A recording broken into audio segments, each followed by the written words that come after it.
कहानी एक ऐसे लूजर बच्चे की है जिसके घर में माँ की तबीयत भी काफी ज्यादा खराब है। उसके पास एक भी रुपए नहीं होते। रुपए कमाने के लिए वो करे हुए डील के अकॉर्डिंग जैसे उस रिंग को पहनता है वो उस जगह में एक तरह के डीमन को समन कर देता है और उसके बाद इमॉर्टल बन जाता है और उन सब से बदला लेता है जिसने कि उसे बुली किया था।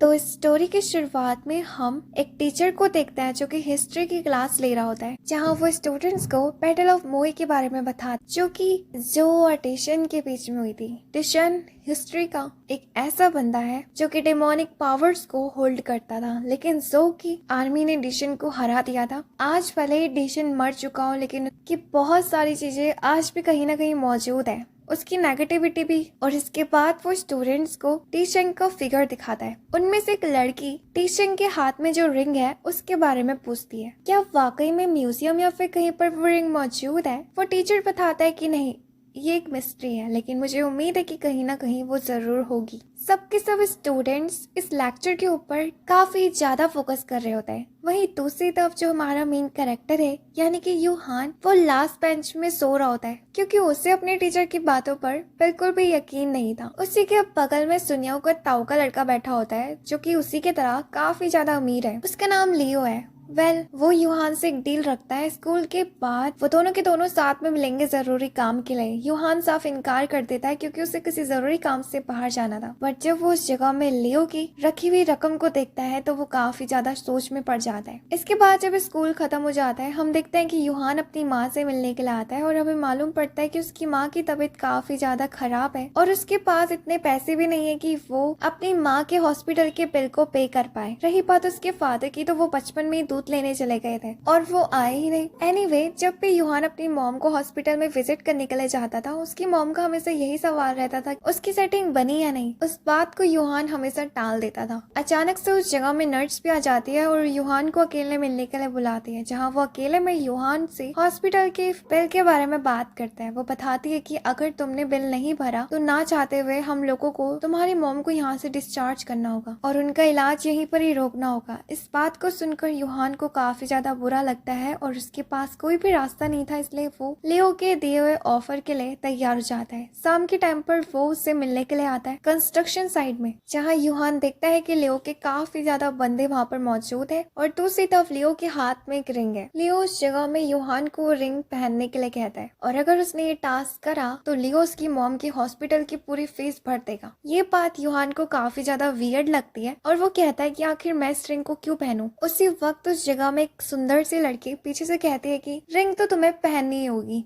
उसकी ऐसी खूबसूरती को देखकर यूहान को उससे पहली नजर से प्यार हो जाता है और वो कहता है कि अगर वो मुझे ये रिंग पहनाएगी तो मैं शायद पहन सकता हूँ। मजाक से हटके वो वाकई में उस जगह में उस रिंग को पहन लेता है। अब जिस तरीके से वो सबके सब यूहान को देख रहे थे, यूहान को काफी ज्यादा वियर्ड लगता है, मानो कि वो किसी चीज के होने का इंतजार कर रहे हैं। लेकिन उस जगह में उनका प्लान फेल हो जाता है और उन सबको लगता है कि ये एक तरह की नकली रिंग थी क्योंकि यूहान के ऊपर कोई भी चेंजेस नहीं हुए। अब इससे पहले वो लोग उस जगह से जा ही रहे होते हैं, अचानक से यूहान जमीन में गिर जाता है और वो काफी ज्यादा पेन में चिल्ला रहा होता है, जिस पर कि वो सबके सब उसकी तरफ देखने लगते हैं। हम देखते हैं कि यूहान के मुंह के अंदर से काफी बड़ा मॉन्स्टर बाहर आकर लियो के हाथ के ऊपर अटैक कर देता है, जिस पर कि लियो का हाथ कट जाता है और अपने हाथ को ऐसी हालत में देखकर लियो उस जगह में बेहोश हो जाता है। अब जिस मॉन्स्टर ने लियो के ऊपर अटैक करा था वो धीरे धीरे कर अपने साइज को बड़ा कर देता है, जिसे देखकर सबके सब लोग उस जगह में डर जाते हैं और उनमें से एक बंदा पत्थर मारने की कोशिश करता है, लेकिन वो डीमन उस जगह से टेलीपोर्ट होकर पीछे से आकर उसे मार देता है। असल में वो कोई नॉर्मल डीमन नहीं बल्कि ब्लड डीमन था और वो अपनी ब्लड डीमन आर्ट से सबको मारने लगता है। तो उसी तरफ वो लड़की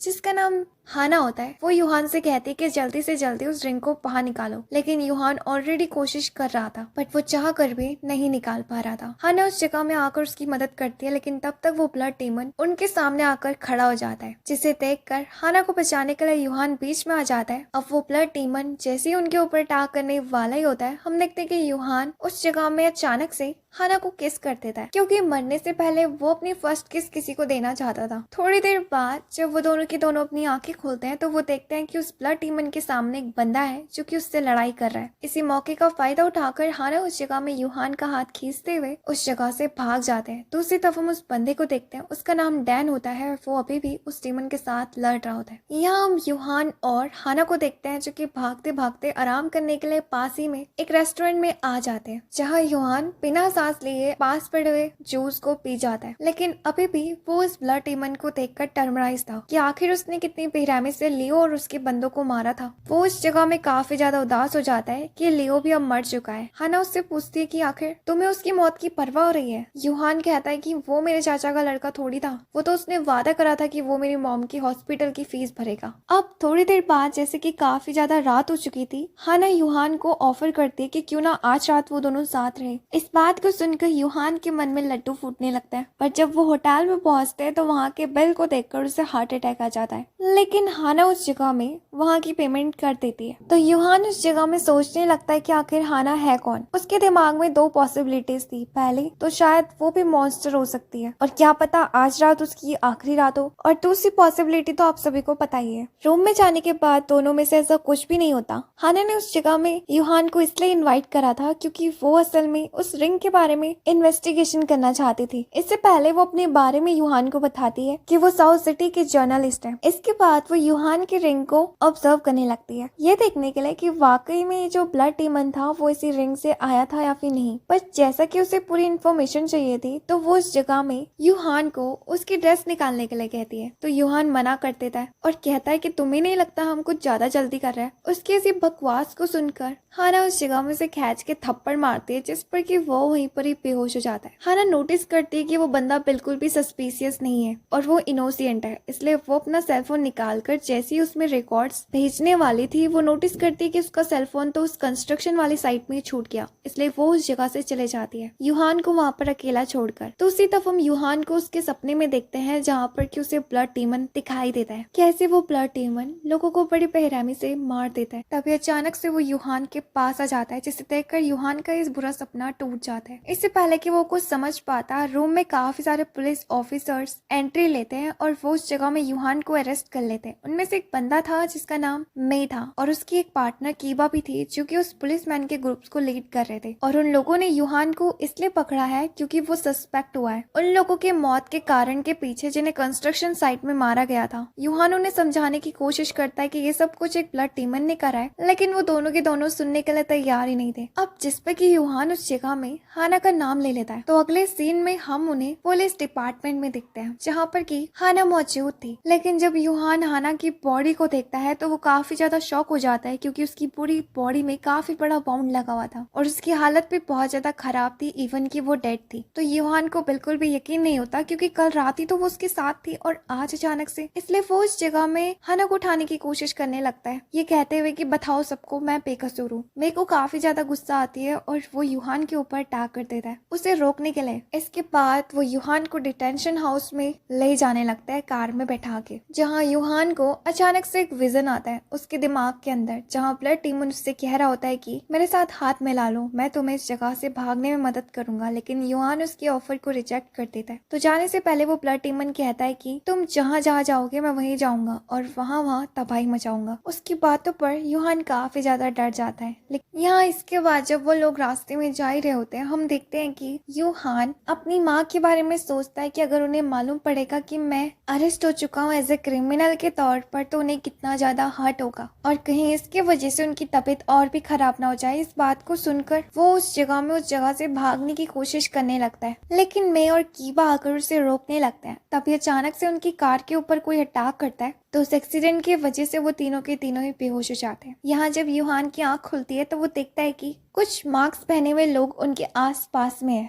दूसरी तरफ अब वो वैन भी कैप्चर हो चुकी है, यानी कि मैं और कीपा बंधे हुए हैं। वो लोग उस जगह में बताते हैं कि हमें हमारे बॉस ने तुम्हें बचाने के लिए भेजा था और असल में उन लोगों का बॉस और कोई नहीं बल्कि लियो है। यहाँ जब वो वीडियो कॉलिंग में लियो को देखता है तो वो काफी ज्यादा हैरान होता है कि वो अभी तक जिंदा है। इतना ही नहीं, जो उसका हाथ कटा हुआ था वो भी वापस से ठीक हो चुका है। जिसके जवाब में लियो बताता है कि मैं अमीर हूँ और मेरे लिए कोई भी काम करना मुश्किल नहीं। यूहान उस जगह में लियो को ठीक देखकर काफी ज्यादा खुश होता है और मे और कीबा को बताता है कि देखो, मैंने बिल्कुल सही कहा था। लियो लास्ट बचा हुआ बंदा है जो कि कंस्ट्रक्शन साइट में जिंदा है। तुम उससे सवाल जवाब कर सकते हो और उससे पूछ सकते हो कि मैं इनोसेंट हूँ, मैंने किसी भी बंदे को नहीं मारा था। लियो उस जगह में हाँ करता है, लेकिन उसे पूरी बात मालूम नहीं थी क्योंकि वो पहले ही बेहोश हो गया था। तो इस बात पर मे और कीबा कहते हैं कि अभी भी ये बात साबित नहीं हुई है। जिस पर कि लियो कहता है कि ये चीज तो हाना के फोन में रिकॉर्ड होगी। तो यूहान को भी याद आता है कि हाँ, हाना उस जगह में रिकॉर्डिंग कर रही थी। थोड़ी देर बाद हम वहीं पर ही, यानी कि जहाँ पर हाना की बॉडी पड़ी हुई थी, उसी रिसर्च सेंटर में एक बंदे को कॉल रिसीव होता है। मे और कीबा फोन में उसे कहते हैं कि तुम हाना के सेल फोन को चेक करो। जब वो बंदा उस जगह में हाना के फोन को अपने पास रख लेता है, वो दूसरी तरफ हाना की ब्यूटी को देखकर काफी ज्यादा अट्रैक्ट होता है। वो हाना को उस जगह में छूने की कोशिश करता है, लेकिन तभी उसी वक्त उसके फोन में एक तरह का अलार्म बजने लगता है। वो उस अलार्म को बंद करने की कोशिश करता है, लेकिन उससे वो नहीं हो पाता। उसी वक्त पीछे से एक हाथ आकर उस फोन को बंद कर देता है और वो बंदा देखता है कि हाना उस जगह में उठ चुकी थी। जिस चीज को देखकर वो बंदा डर के मारे उस जगह में नीचे गिर जाता है। इसके बाद जैसे ही हाना खड़ी होती है, उसके पेट में जो बड़ा सा निशान लगा हुआ था वो खुद ब खुद हील हो जाता है। यहाँ वो बंदा ये सब कुछ देखकर ऑलरेडी ट्रॉमेटाइज हो चुका था। वो रूम से भागने की कोशिश करता है और उन लोगों को इन्फॉर्म कराता है कि वो लड़की, यानी कि हाना, वो उठ चुकी है, मेरा मतलब है कि जिंदा हो चुकी है। लेकिन उसकी बात पर कोई भी यकीन करने के लिए तैयार नहीं था, खास करके तो कीबा और मी, क्योंकि वो लड़की तो ऑलरेडी मर चुकी थी। बट वो उस जगह में उस बंदे से कहते हैं कि चाहे कुछ भी हो जाए उस फोन को अपने पास रख लो। और जैसे ही वो बंदा उस फोन को पकड़ने की कोशिश करता है, हाना पीछे से आकर उसके ऊपर अटैक कर देती है और इसी के साथ ये कॉल यहीं पर ही एंड हो जाती है। अब उन सब का शक उस जगह में हाना के ऊपर था, यानी कि वो तो इंजर्ड थी ना, उसने अपने आप को हील कैसे कर लिया, कहीं वो भी मॉन्स्टर तो नहीं। लियो उस जगह में यूहान से कहता है कि जाकर तुम हाना को पकड़ो और उसके पास से उस फोन को लेकर आओ। उसके फोन में तुम्हारे इनोसेंट होने का सबूत भी है और हमें कुछ न कुछ करके उसे पकड़ना होगा और जानकारियों को हासिल करने के लिए, क्योंकि वो खुद भी एक मॉन्स्टर है। और अगर इस मिशन के दौरान तुम मारे भी गए तो मैं तुमसे वादा करता हूँ कि मैं तुम्हारी मॉम की हॉस्पिटल की फीस जरूर भरूंगा। अब जिस पे कि यूहान उस मिशन के लिए तैयार हो जाता है, तो उसी तरफ हम मे के कुछ पुलिस ऑफिसर्स को देखते हैं जो कि हाना का पीछा करते करते एक अबैंडन घर के रास्ते कहीं सीक्रेट जगह में जा रहे होते हैं। पर तभी अचानक से कुछ जॉम्बीज आकर उनके ऊपर अटैक कर देता है, जिस पर कि वो पुलिस ऑफिसर्स उन सब की तरफ शूटिंग करने लगते हैं लगातार। बट उन जॉम्बीज की जनसंख्या काफी ज्यादा थी, इसलिए उन्हें बंदूक से मारना बहुत ही ज्यादा मुश्किल। तो उनमें से एक जो पुलिस ऑफिसर होता है वो उस जगह में ब्लास्ट कर देता है। यहाँ बाहर दूसरी तरफ हम देखते हैं कि यूहान और बाकी सबके सब लियो के आदमियों के साथ उस जगह में पहुंच चुके थे। उन्हें भी उस ब्लास्ट के होने का एहसास महसूस होता है। यहाँ दूसरी तरफ लियो के बंदे उस जगह के घर के रास्ते वहीं जाने लगते हैं, लेकिन मैं बीच में उन सबको रोक देता है कि बस ये कहते हुए कि हाउस हॉन्टेड है, हमें यहाँ नहीं जाना चाहिए। लेकिन लियो के बंदे उसकी बात को इग्नोर कर देते हैं और कहते हैं कि वो बस बकवास कर रहा है। ना चाहते हुए भी उन लोगों को उनके साथ अंदर जाना पड़ता है। अब जैसा कि वो चलते चलते आगे बढ़ते हैं, वहां पर उन्हें काफी सारे ऑफिसर्स की बॉडीज दिखाई देती है। रास्ते में आगे बढ़ने से पहले यूहान उस जगह में लियो के बंदे से कहता है कि तुम मैं और कीबा के हाथ खोल दो, इससे हम सबको ही चलने में दिक्कत होगी। जिस पर कि वो बंदा एग्री हो जाता है। थोड़ी देर बाद वो लोग चलते चलते एक लैबोरेटरी तक पहुंच जाते हैं, जहाँ पर कि कुछ कैप्सूल्स के अंदर बहुत सारे अजीब अजीब से क्रिएचर्स मौजूद होते हैं। यहाँ हम एक बंदे को देखते हैं जो कि उन लोगों के ऊपर नजर रख रहा होता है और वो उस पूरे एरिया को कंट्रोल भी कर रहा होता है। उस बंदे का नाम जॉन होता है, उसने इस पूरी जगह को बनाया था। वो एक बटन दबाकर उन लोगों को एक ऐसे कमरे में भेज देता है जहाँ पर कि काफी ज्यादा अंधेरा होता है। अब जिस पर कि एक बंदे को पास ही पड़ा हुआ एक टॉर्च दिखाई देता है और जैसे ही वो उस टॉर्च को ऑन करता है, एक एरो उनके ऊपर अटैक कर देता है। लेकिन वो बंदा बड़ी आसानी से उस एरो को टॉर्च कर लेता है। लेकिन ये तो बस एक पहला ही लेवल था। अचानक से उनके ऊपर तीरों की पूरी बरसात हो जाती है। यहाँ दूसरी तरफ कीबा को बचाने के लिए यूहान उसके ऊपर गिर जाता है और दूसरी तरफ यूहान इस बारे में सोच ही रहा होता है कि आखिर ये तीर आ कहाँ से रहे। उसे एक बात याद आती है, जहाँ पर कि बचपन में उसके फादर उसे लाइट सेंसर के बारे में बता रहे होते हैं। वो समझ चुका था इस जगह में कि अब करना क्या है। लेकिन दूसरी तरफ मैं उसके ऊपर गुस्सा हो रहा होता है क्योंकि वो कीबा के ऊपर बैठा हुआ था इसलिए वो दोनों के दोनों उस जगह में झगड़ने लगता है। यहाँ पर यूहान बाकियों को बताता है कि जल्दी से जल्दी उस टॉर्च को बंद करो, यहाँ लाइट सेंसर लगा हुआ है। और जैसे ही वो टॉर्च बंद होता है वो तीर भी बरसना बंद हो जाते हैं। अब उनमें से एक बंदा उस जगह की तरफ बॉम्ब फेंक देता है, जिस पर कि वहाँ का कैमरा भी डिस्ट्रॉय हो जाता है। और जॉन उस चीज को नहीं देख पा रहा था, उसे काफी ज्यादा गुस्सा आती है कि वो यहाँ पर भी फेल हो गया। हम देखते हैं कि उसके बगल में ही हाना भी बैठी होती है। यहाँ हम नीचे उन लोगों के ग्रुप को देखते हैं जहाँ वो सबके सब मिलकर आगे बढ़ने लगते हैं। चलते चलते वो एक जगह में पहुंच जाते हैं। एक वियर्ड सी पेंटिंग दिखाई देती है और दो कैप्सूल के अंदर दो लड़कियां जिनका सर एनिमल के साथ जुड़ा हुआ था। उस जो पेंटिंग में बना हुआ था वो एक तरह का सेक्रीफाइस रिचुअल था, यानी कि उन लोगों को अगर इस जगह से आगे बढ़ना है तो उनमें से किसी को सेक्रीफाइस देना होगा। मैं उस जगह में बिना सोचे समझे एक बटन को दबा देता है, जिस पर कि वो दोनों लड़कियां कैप्सूल से बाहर आकर उन लोगों के ऊपर अटैक कर देती है। यूहान जो कि साइड में जाकर गिरता है, उसे समझ में नहीं आ रहा होता है कि वो क्या करे। तभी उसके हाथ पर एक लिपस्टिक का निशान लगता है और जैसे ही वो दीवार की तरफ देखता है तो वहां पर भी एक तरह का बटन था। उस लिपस्टिक को जब वो सूंघता है तो उसे मालूम पड़ता है कि ये हाना की लगाई हुई थी और उसे ये बात इसलिए मालूम थी क्योंकि उसने लास्ट टाइम हाना को किस जो करा था। एनीवेज, जैसे ही वो उस बटन को दबाता है वहां पर एक दरवाजा खुल जाता है। वो सबके सब लोग उस जगह में पहुंच जाते हैं और इसके बाद तो दरवाजा बंद हो जाता है।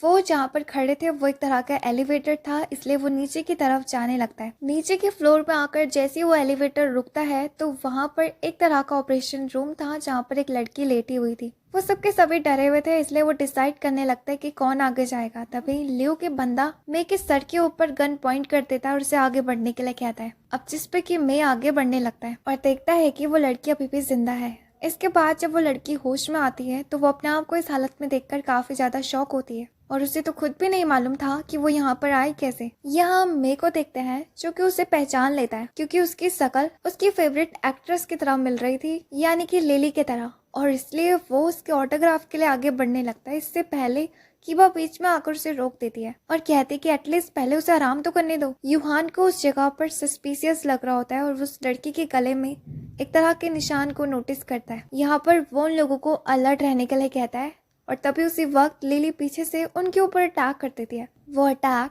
डायरेक्ट कीबा के ऊपर लगने वाला था, लेकिन मे उसे बचाने के लिए बीच में आ जाता है और वो अटैक मे को लग जाता है। यूहान कहता है कि तुम असली लिली नहीं हो, है ना, तुमने बस उसका फेस बनाया हुआ है। तो लिली कहती है कि नहीं, मैं तो असली ही लिली हूँ, बल्कि मैंने इमॉर्टल होने के लिए ये सब कुछ करा है और मैं अकेले नहीं हूँ बल्कि बहुत सारे ऐसे अमीर लोग हैं जिन्होंने अपने आप को इमॉर्टल बनाने के लिए इस ऑपरेशन को परफॉर्म किया था और ये एक तरह का रिच पीपल्स का सीक्रेट है। अब जैसा कि तुमने मुझे उठाया है इसलिए तुम्हें इस चीज की पनिशमेंट तो मिलेगी। इससे पहले ही उनमें से एक बंदा जो कि लियो का था वो उसके ऊपर शूट करता है, लेकिन उसका वाउंड वापस से हील हो जाता है। इस चीज को देखकर वो सबके सब लोग काफी ज्यादा हैरान होते हैं। तभी वो लोग उसके ऊपर गोलियों की बरसात कर देता है, लेकिन तब भी लिली वापस से रीजनरेट हो जाती है और यूहान और कीबा के ऊपर अटैक करने के लिए आगे बढ़ने लग जाती है, लेकिन मे उसे रोक देता है, जिसे देखकर लिली को गुस्सा आती है और वो उसे बड़ी बेरहमी से मार देती है। और इसके बाद वो बाकी लोगों के ऊपर भी अटैक करने वाली थी, लेकिन लियो के ग्रुप के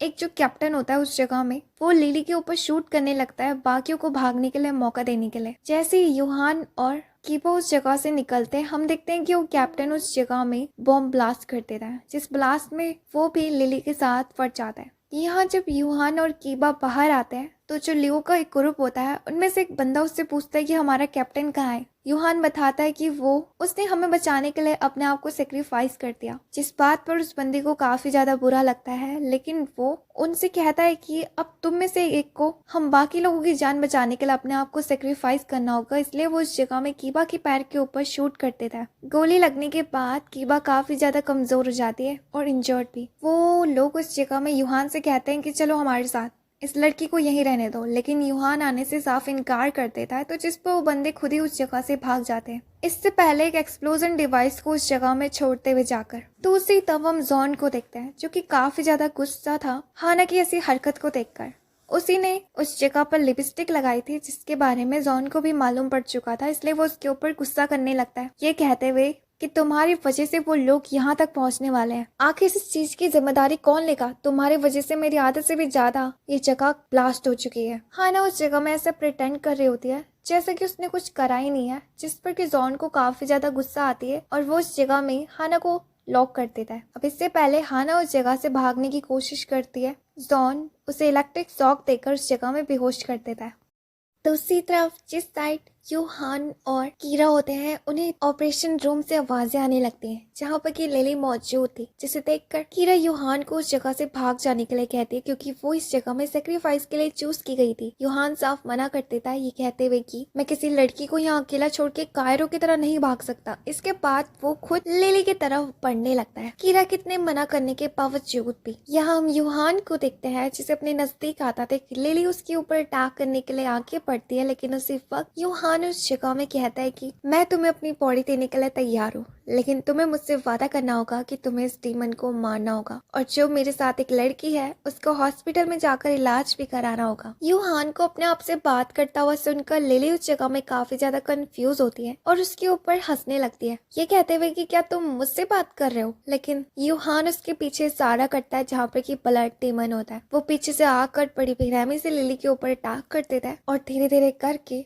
उसके ऊपर भारी पड़ने लगता है। यूहान ब्लड डीमन की ऐसी पावर को देखकर काफी ज्यादा हैरान होता है, लेकिन उसे कहीं ना कहीं डर भी लग रहा था। जिस तरीके से वो ब्लड डीमन उस जगह में लिली को मार रहा था, लिली भागने की कोशिश करती है लेकिन वो फेल हो जाती है और वो ब्लड डीमन उसे मार देता है। इसके बाद वो यूहान के सामने आ जाता है अचानक से। दूसरी तरफ सीन शिफ्ट होता है और हम लियो के उन्हीं बंदों को देखते हैं जो कि यूहान और कीवा को वहाँ पर अकेले छोड़कर चले गए थे। वो लोग एक कमरे में आते हैं थोड़ी देर आराम करने के लिए, बट उसी वक्त उनके ऊपर कुछ डिमोनिक मच्छर अटैक कर देते हैं। वो लोग उस जगह से भागने की कोशिश भी करते हैं लेकिन वो वहाँ पर मारे जाते हैं। यहाँ हम कीवा को देखते हैं जो कि यूहान के पास जाने की कोशिश कर रही होती है और जब वो यूहान को अपने नजदीक आता हुआ देखती है तो उसकी जान में जान आती है और वो उसी जगह में बेहोश हो जाती है, जिसे देखकर यूहान कीवा को उठाने की कोशिश करता है और ब्लड डीमन से कहता है कि जल्दी से हॉस्पिटल ले जाओ। उसके ऐसे ऑर्डर पर उसे काफी ज्यादा गुस्सा आता है और वो यहाँ पर यूहान को ही पकड़कर टॉर्चर करने लगता है, ये कहते हुए कि मैं तुम्हारे बाप का नौकर नहीं, और दूसरी बात ये कि मैंने तुम्हें कोई भी जुबान नहीं दी थी, बल्कि जब मैं तुम्हारी बॉडी को अच्छे से कंट्रोल कर लूंगा उसके बाद मैं इस लड़की को ही नहीं बल्कि सबको खा जाऊंगा। यहाँ दूसरी तरफ उस ब्लड डीमन को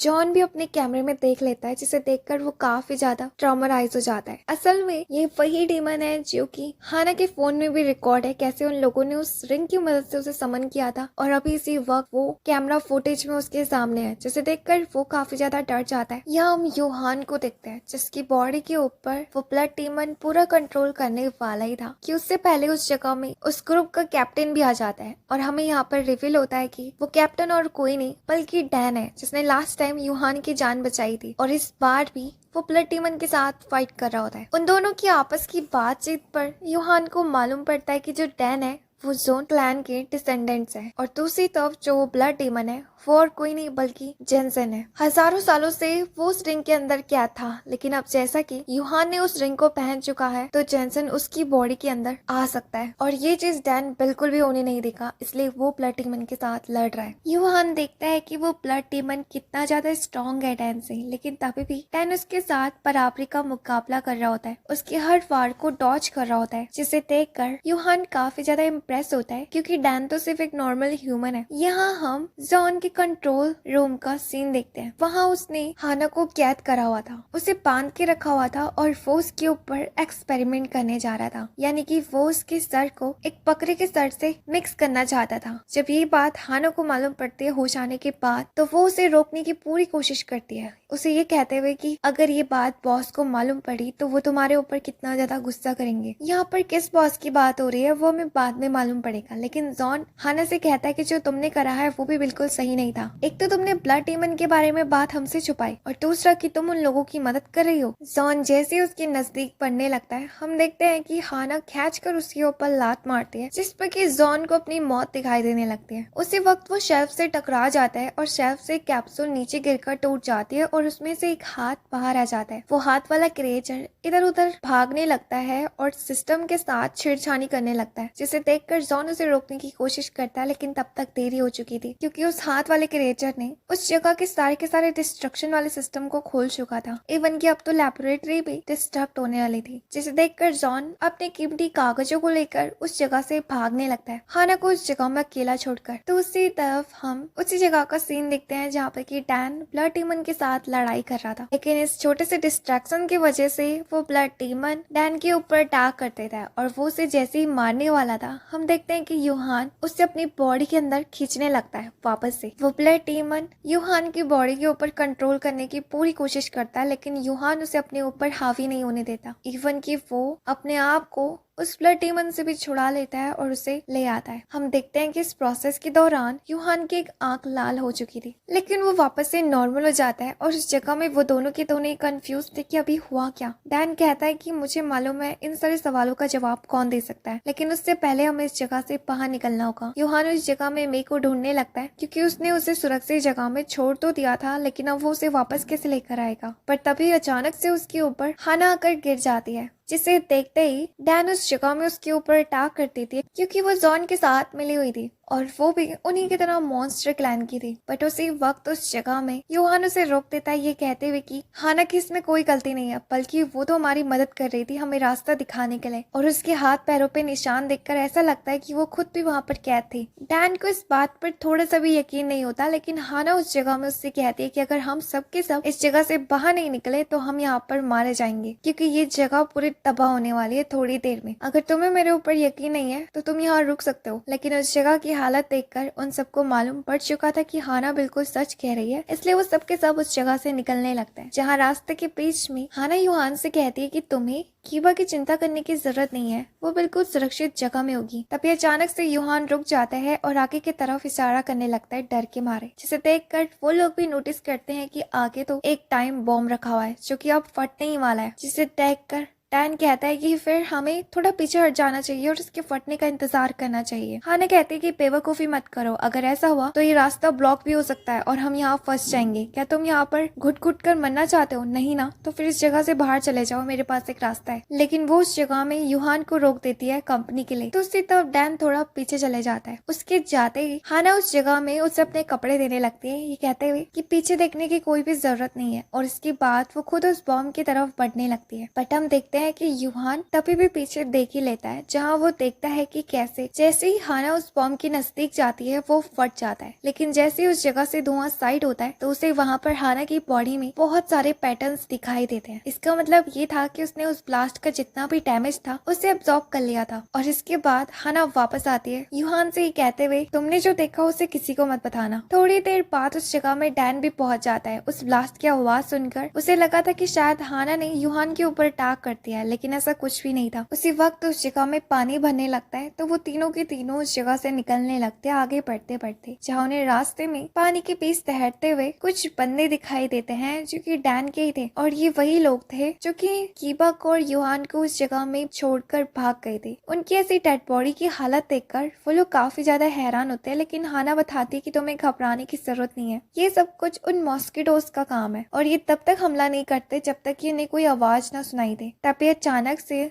उनमें से एक गलती से एक आवाज कर देता है, जिसपे कि वो मॉस्किटो तेजी से उन्हीं की तरफ बढ़ने लगता है, जिसे देखकर हाना भागने लगती है और पास पड़े हुए बटन को दबाकर एक दरवाजा खोल देती है और उन दोनों को भी जल्दी करने के लिए कहती है। लेकिन डैन पीछे रहता है और उन दोनों से भागने के लिए कहता है। हम देखते हैं कि होता भी ऐसी है। एंड में डैन आता है, लेकिन वो फाइनली गेट को बंद करने में सक्सेसफुल हो ही जाता है। यहाँ वो तीनों की तीनों चलते चलते एक ऐसी जगह में पहुंच जाते हैं जहाँ बाहर निकलने से पहले उन्हें एक तरह के पानी को क्रॉस करना होगा। तो वो लोग डिसाइड करते हैं कि वो तैरते हुए जाएंगे। वो इस जगह में तैरने लगते हैं बिना इस बात से अनजान की पानी के नीचे एक काफी बड़ा मॉन्स्टर है। जब यूहान पानी को क्रॉस कर ही रहा होता है, उसी वक्त वो मॉन्स्टर नीचे से आकर उसे खींच लेता है, जिसे देखते ही हाना बिना देरी ना करे पानी में छलांग लगा देती है और उस मॉन्स्टर के ऊपर अटैक करके यूहान को छुड़ा देती है। लेकिन अब वो मॉन्स्टर उन तीनों के ऊपर ही अटैक कर देता है और वो लोग उस जगह में उस मॉन्स्टर के रियल फॉर्म को देखते हैं, जो कि काफी ज्यादा बड़ा और खतरनाक सा क्रिएचर था। डैन उस जगह में उस मॉन्स्टर के साथ लड़ रहा होता है और उसके ऊपर एक बॉम्ब फेंकता है, लेकिन उसे उस बॉम्ब का भी कोई भी असर नहीं होता और वो मॉन्स्टर उन तीनों के ऊपर ही भारी पड़ने लगता है, जिसे देखकर वो तीनों की तीनों उस जगह से बाहर निकलने की पूरी कोशिश कर रहे होते हैं। वो एग्जिट गेट से बाहर जा ही रहे होते हैं, उसी वक्त यूहान को मॉन्स्टर रोक देता है और उसके ऊपर अटैक करके उसे बेहोश कर देता है। अगले सीन में जब यूहान की आंख खुलती है तो वो उसी होटल के रूम में होता है और वो टीवी में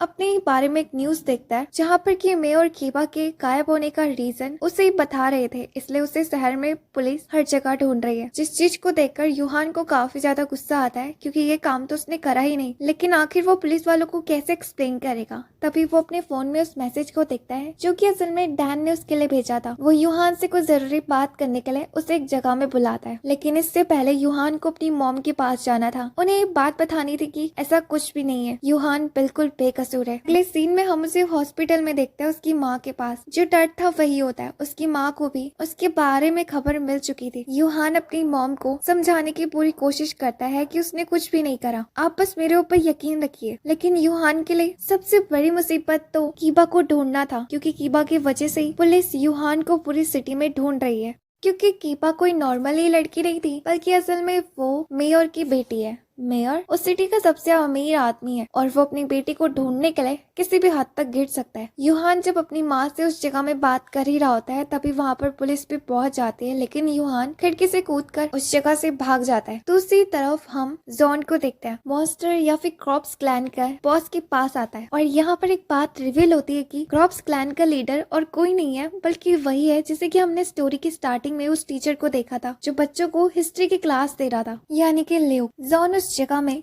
ल्यूक को इम्प्रेस करने की पूरी कोशिश कर रहा होता है। पहले तो वो उसे अपने एक्सपेरिमेंट दिखाता है जो कि ल्यूक को बिल्कुल भी पसंद नहीं आते। तभी उसी वक्त वो उस जगह में ल्यूक से कहता है कि मैं आपके लिए एक तोहफा लेकर आया हूँ, और जैसे ही वो उस बंदे के ऊपर से कपड़ा हटाता है तो वो मे होती है। मे को उस जगह में देखकर ल्यूक को काफी ज्यादा गुस्सा आती है जॉन के ऊपर, और वो उससे कहता है कि तुम किसको उठा के ले आए, तुम्हें मालूम भी है कि उसका बाप है कौन। वो अपनी बेटी को ढूंढने के लिए यहाँ पर आने में उसे ज्यादा देरी नहीं लगेगी, और तुम चाहते हो कि हम ऐसे अमीर बंदे के अगेंस्ट हो जाए, पहले ही हम बहुत सारे लॉस में चल रहे हैं। जॉन उस जगह में नीचे झुक जाता है और कहता है कि मेरे पास और कोई रास्ता भी नहीं था, मेरे को सब कुछ मालूम पड़ चुका है हमारे लेबोरेटरी के बारे में और सब कुछ, और ये गलती मेरी नहीं है बल्कि हाना की है, इसकी वजह से सब कुछ हुआ है और उसी की वजह से हमारी पूरा सेंटर तबाह हो गया। इतना ही नहीं, इसके बाद वो हाना को मोबाइल फोन भी उसे दिखाता है जिसमें कि ब्लड डीमन की रिकॉर्डिंग्स थी। ब्लड डीमन के बारे में इंफॉर्मेशन पाकर ल्यूक काफी ज्यादा खुश होता है और इसके बदले में वो जॉन को एक कैप्सूल देता है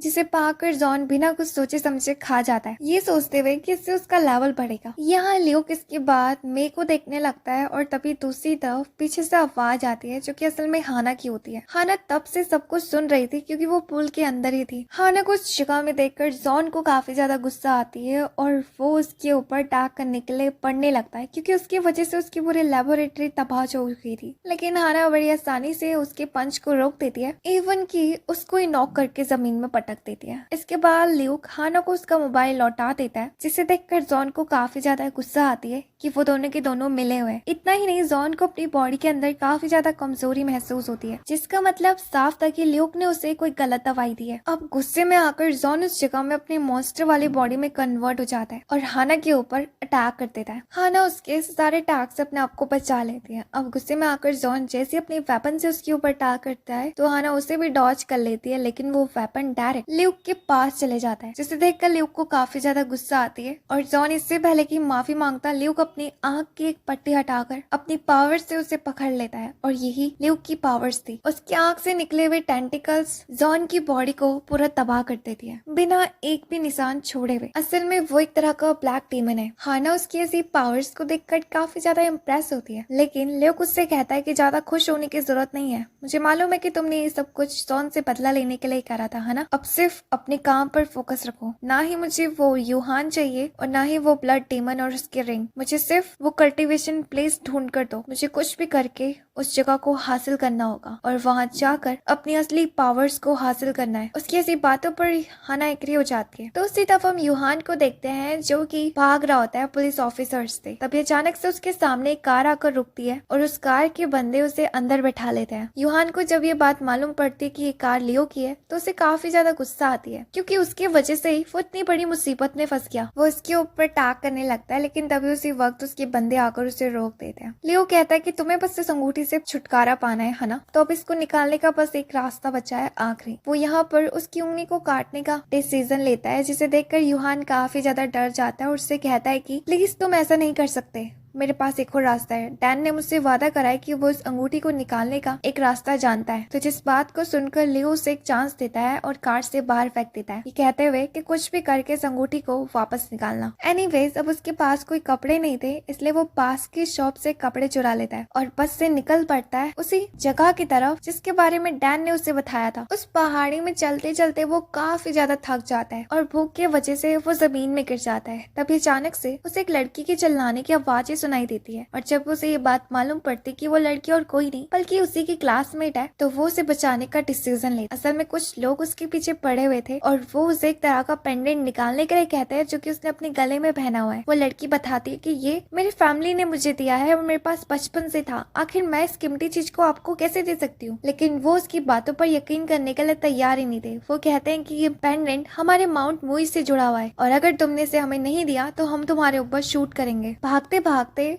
वो लोग पहाड़ी के एंड तक पहुंच जाते हैं, लेकिन वो लड़की अभी भी वो पेंडेंट लौटाने के लिए तैयार ही नहीं थी, जिसपे कि उनमें से एक बंदा उसके ऊपर शूट करने वाला ही था कि तभी बीच में यूहान आकर उसे रोक देता है। तभी दूसरा बंदा उस लड़की को पकड़ने की कोशिश करता है, लेकिन उस पेंडेंट को बचाने के चक्कर में वो लड़की पहाड़ी से नीचे गिरने लगती है, जिसे देखकर यूहान उसे बचाने के लिए खुद भी कूद जाता है। अब यूहान अपने आप को उस लड़की को बचाने के लिए अपनी पावर्स को एक्टिवेट कर देता है, जिससे कि उसकी एक आंख लाल हो जाती है और उसका एक हाथ पहाड़ी में ग्रिप बना लेता है। उसकी ऐसी आधी मॉन्स्टर वाली फॉर्म को देखकर वो लड़की उस जगह में बेहोश हो जाती है। जब उसकी आंख खुलती है तो यूहान उसे पूरी बात समझाने की कोशिश करता है और ये कहते हुए बात को टाल देता है कि वो एक तरह का मैजिक था, लेकिन उस लड़की को उसके ऊपर यकीन नहीं होता। वो कहती कि तुम्हारे पास कोई इमॉर्टल वाली पावर्स है ना, क्या तुम मुझे भी उसके बारे में सिखाओगी? मैंने बहुत सारी किताबों में पढ़ा है इमॉर्टल पावर्स के बारे में, तो तुम मुझे अपना डिसाइपल बना लो। उस लड़की का नाम टैटू होता है और वो यूहान के ऊपर कुछ ज्यादा ही चिपक रही थी, जिस पर कि यूहान हाँ कह देता है ना चाहते हुए भी। थोड़ी देर बाद हम उन दोनों को उसी पहाड़ी में देखते हैं जहाँ पर कि अब वो दोनों के दोनों फंस चुके थे। तो यूहान उस जगह में टैटू को अपनी पावर्स दिखाने के लिए वापस से एक्टिवेट करने की कोशिश करता है, लेकिन इस बार कई बार ट्राई करने के बाद भी उसकी पावर्स एक्टिवेट नहीं हो पाती, जिस पर कि टैटू को लगता है कि वो झूठ बोल रहा था। तभी उन दोनों की नजर पहाड़ी के दूसरे साइड काफी सारे कॉफिन्स की ऊपर जाती है। तो पहले कुछ सेकंड के लिए टैटू काफी ज्यादा डर जाती है, कहते हुए कि उसके अंदर पक्का भूत होंगे, मैंने पढ़ा है उनके बारे में। और वो यूहान के ऊपर वापस से चिपकने लगते हैं, जिसे देखकर यूहान उससे कहता है कि मुझे नहीं लगता उसके अंदर कोई भूत है, लेकिन हाँ उसके अंदर जरूर कुछ लोगों की डेड बॉडीज होगी और अब तक तो वो बस स्केलेटन में बचे होंगे, तो तुम्हें डरने की कोई भी जरूरत नहीं है। इस बात से रिलैक्स होकर टैटू पास में ही सो जाती है और दूसरी तरफ यूहान सोच रहा होता है कि आखिर वो इस